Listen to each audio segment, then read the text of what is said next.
those of you that watch Renegade Culture, Yes, uh, sir. Marcus Coleman probably was one of the guests that were on the show. Uh, damn near as many times as many times as us. You know what I mean? So Yes, we're sir. definitely happy It's to a have lot you going on. on out here. No doubt, no doubt. Tell the folks what's happening, man. And you know, you all have a reparations task force going on in South Fulton. So what I would like to do while the good doctor's getting ready, what I would like to do is kind of give a background on uh, the forming and foundation of South Fulton, and also what this reparation task force is about. Tenfold, man. First, let me shout out to all your co-hosts and to your listeners. Um, two two issues here. The creation of the new city of South Fulton, which is 5 years new, and per study, the largest African populated city in the entire yet to be United States, with close to 90% African American population. Um, Third largest city in the largest county of Georgia, which is Fulton County.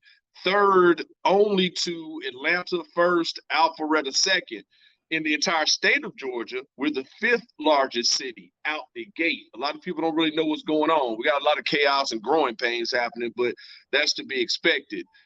With me and Dr. Alvarado in this reparations task force, that's separate from the city of South Fulton, even though the mayor does sit as a member of this board, the new mayor, Mayor Khalid Kamal. Dr. Alvarado and I, Dr. Alvarado is the chair and I'm the co-chair.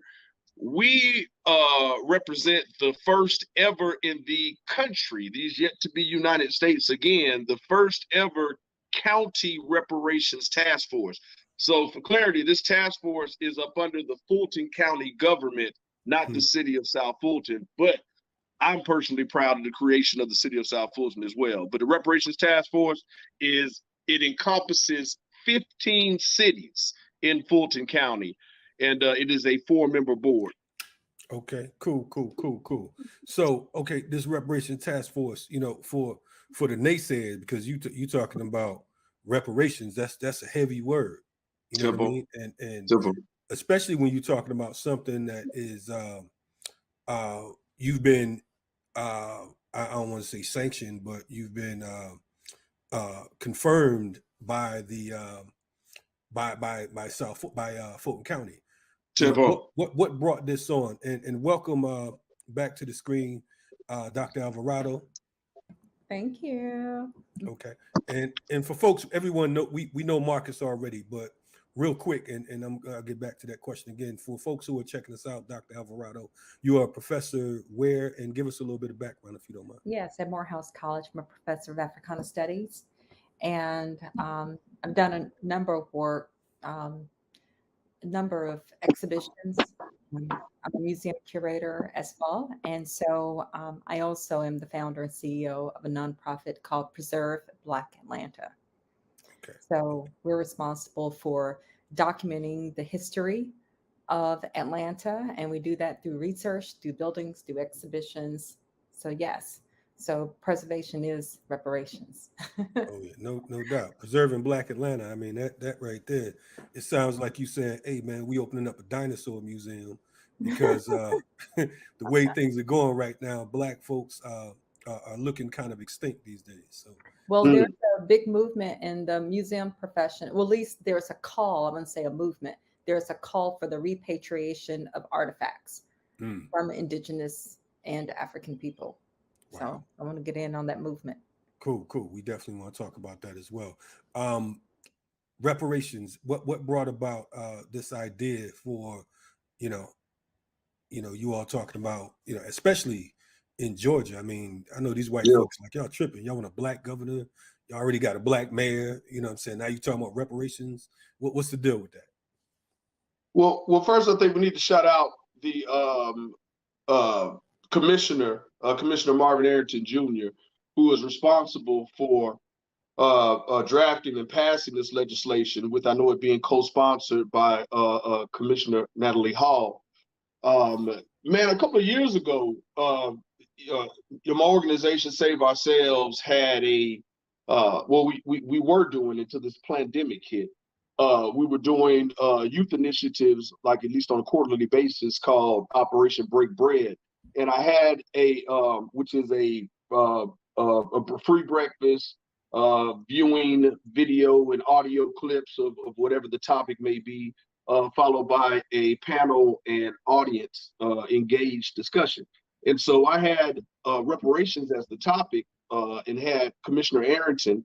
I also had a state representative. I had a couple of council members, and the topic was, while we're fighting for what is rightfully ours, a receipt or an unpaid debt, I should say, for services rendered on the federal level, while we're in positions of power on the municipality level, on a county level, on a state level, we can implement our own forms of reparations. And I know that's a big word, like you said, and what does that look like? And hopefully we could break down a couple of things that we're looking at. But I think that was the birth of something that ignited in Commissioner Arrington. Fulton County has 7 commissioners, and again, it is 15 cities within Fulton County. Of those 7 commissioners that represent Fulton County, 4 are African, 3 are Caucasian. That's not to say that all skin folk are kinfolk, but in this particular situation, when the vote came to create this historical task force, the vote was 4 yeas, 2 nays, and 1 abstention. So, when we have these numbers and in positions of power, it is my personal opinion, and I know Brother Kalonji, we talk all the time, is that we need to utilize and execute our power to the fullest when we have it or when there's an illusion of it. Right on. So, Dr. Alvarado, what got you in, and what was your, how did you, were there any examples? Because I know that, they just call you and say, hey, we're going to be talking about reparations in Fulton County. Come on board, and you like, all right, bet. What attracted you, and again, were there any examples that you looked at and said, you know what, this could be, something that we can really rock with? Well, I was appointed by Natalie Hall, Commissioner Natalie Hall, and she's been following my professional career for a while. And so I, as a historian, I specialize on the long civil rights movement. And particularly, I look at the Back to Africa movement 100 years before Marcus Garvey. And so that movement actually came out of Georgia. At least the largest group of individuals, came out of Georgia, didn't come out of Georgia, but the largest number of individuals who have gone back historically have come out of Georgia. And even during the Marcus Garvey movement, the largest supporters came from Georgia as well. So it begs the question, why Georgia, right? Right. And so Georgia has this long organizational history of advocating for freedom. And so I've been studying this movement for a long time. And in looking at people advocating for personal, political, and economic autonomy, you see the wrongs that are done. And you see how people are working towards getting their justice. So if you look at from slavery to even present day, you begin to see not only during slavery, but during Reconstruction, post-Reconstruction, post-Plessy, throughout the long civil rights movement, all the way up to the passing of the Voting Rights Act of 1965. And even afterwards, you still see that Black folks have not received their justice. And when we begin to look at civil rights, we forget the economic part, which is why those who went to Africa left, because they were denied land. And you see how time and time again, from the American Revolution forward, that Blacks have petitioned, they've sued to try to advocate for land. They want to be made whole. And so for me, I was honored to be a part of this, because you see it happen nationally, you see it happen globally, nationally, and even on a local level.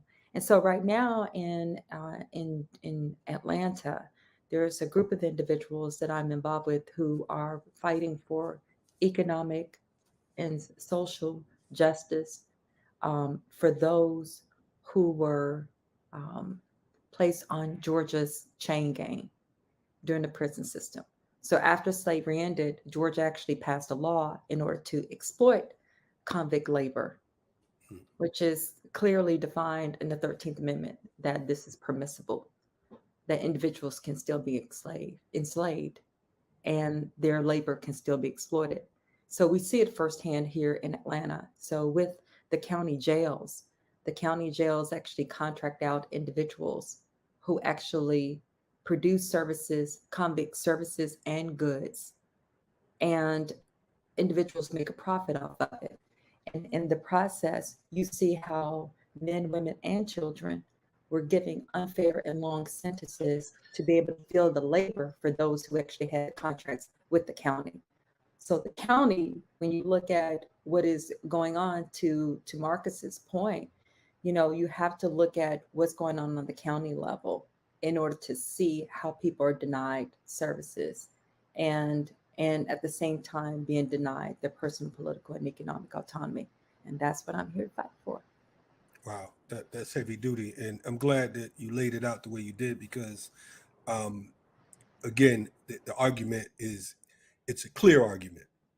Oftentimes you have folks talking about reparations and it's just like, we just need this money, and that's the deal.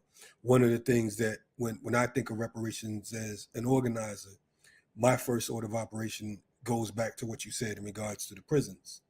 We want the freedom of our political prisoners first, because we feel that in any situation, the number one demand that any civilized nation has is the release of their political prisoners. They want their soldiers back. They want their comrades back. That's before any type of check. You know what I'm saying? Repairing the damage starts with, let's get the people back, let's get the land back, so on and so forth. So I appreciate that.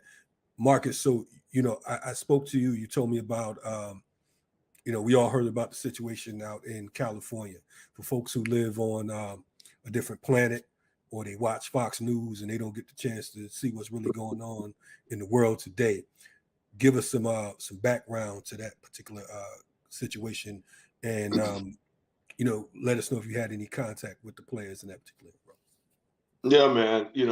First of all, your sprinkle of the friend of the political prisoners, man. I mean, that was so needed.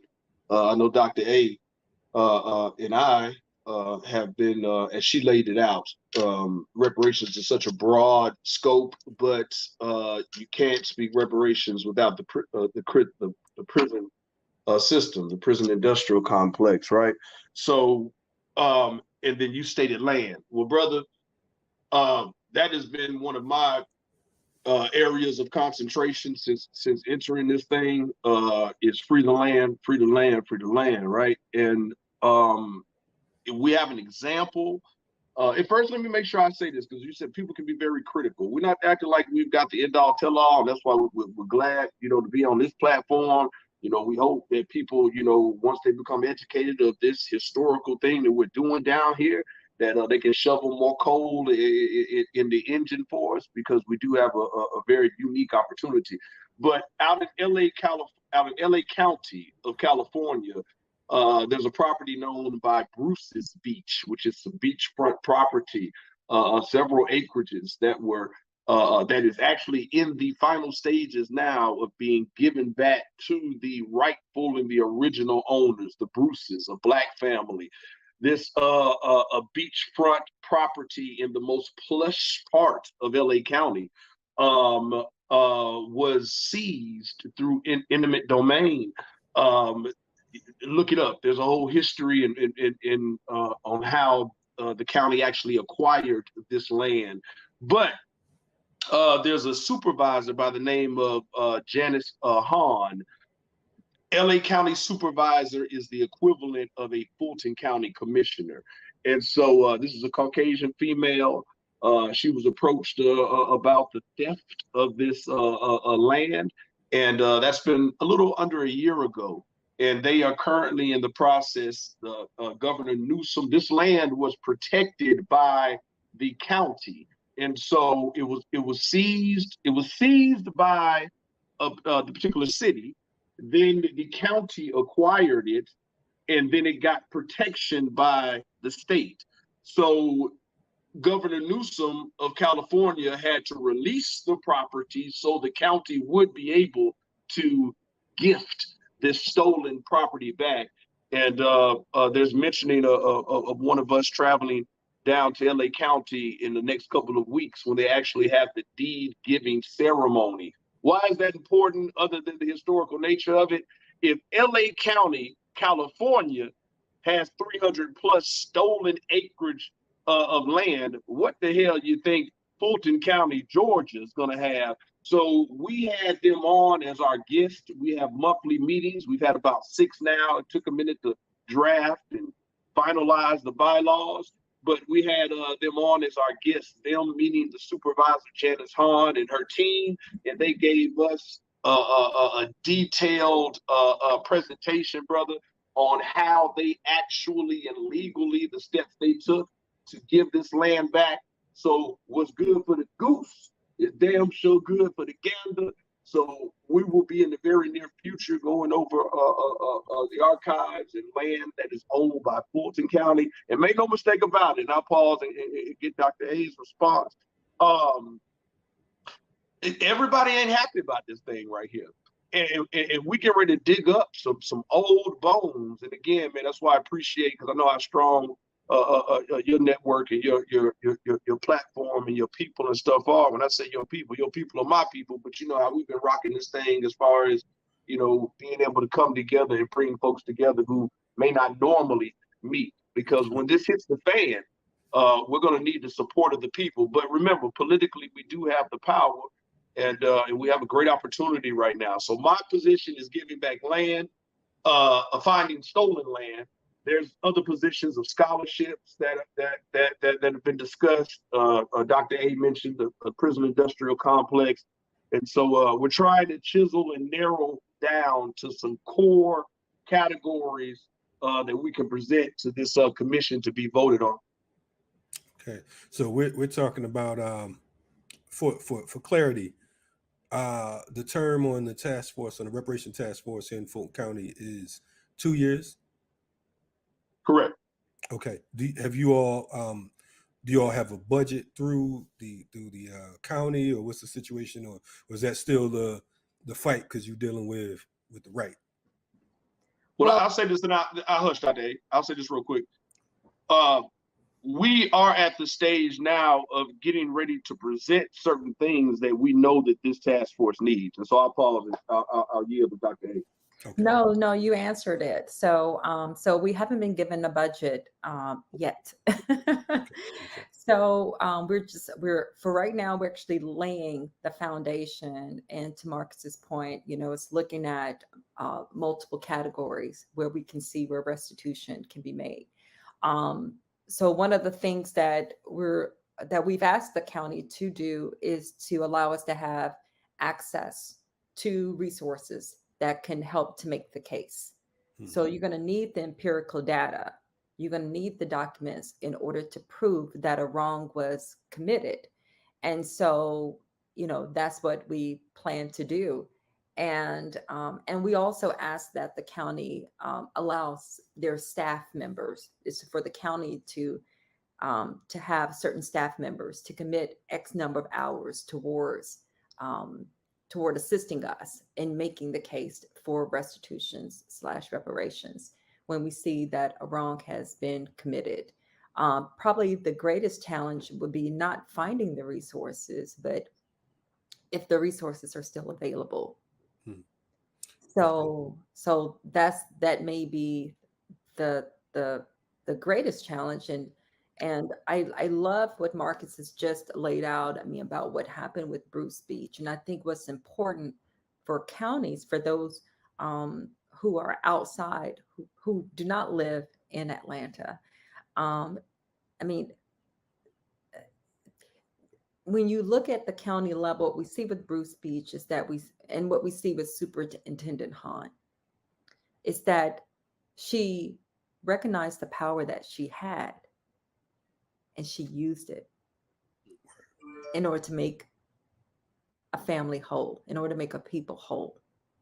So what has happened at Bruce Beach and what will happen in Fulton County, knock on wood, is that it serves as a blueprint for what everyone can do on a local level. I think we ignore oftentimes how important it is to pay attention to what goes on with the local government. We have a tendency to look at what happens on the federal level, but you have to probably some of the most important positions happen on the local level. And that includes knowing who's the judge, not knowing who's the judge, but electing who's the judge, who's your county commissioners, who's your county chair, who's your county sheriff. All of these things are going to become important in your day-to-day lives. But people who are in those positions have to be able to recognize the power that they have in order to make a group of people whole, in order to correct a wrong and for this nation to atone. No doubt. I'm glad you pointed that out. All politics are definitely local. I think that we get it twisted, and I agree with you. You know, I'm not, and Marcus knows, and most people on this platform know that I am anti-electoral politic on a national level.